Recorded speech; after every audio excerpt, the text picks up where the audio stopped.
Después de varios lunas de planificación, el Ministerio de Vera de conocer futuro plan para un manejo y posición independiente del Museo Arqueológico. É verdade, nós temos a primeira reunião, uma decisão que agora tomar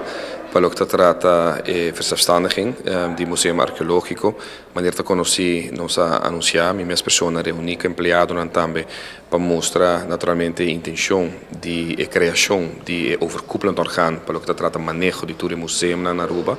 Tem caso aqui mais ou menos luna passa no notário, caminha com esse câmbio necessário na FMA, Fundação Museu Arubano, caminha com incorporar a possibilidade que bota vai haia 4 pontos, se nós podemos assim de diferentes museus, bauge local museu de carnaval, museu histórico, que combina com museu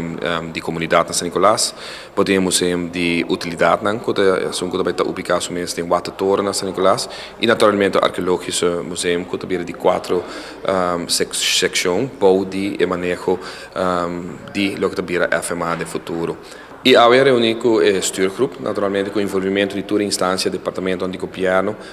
pero seguro também representante ou representante de empregado, que também forma parte. E também é um modelo que agora escolhi tempo que a ata sui generis e também ANSA NV que agora lança, que me tá é muito importante para empregado, não tem uma representação, tem parte de transparência em dia também. El plan aquí está andando por varios tiempos acaba y está contento con la vuelta sin leu para mirar la realización de manejo aquí. Algo novo, tá? Algo que acaba foi em 2008, de rapport de Barents que agora traz tempo e acaba tá mostra e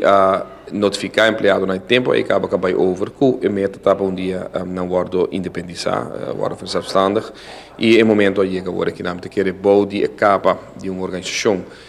maneira FMA cria a possibilidade de hobby mais grande para o museu arqueológico para a parte de arqueologia, research que digo um lugar que nós somos sumamente bom pessoa na estudar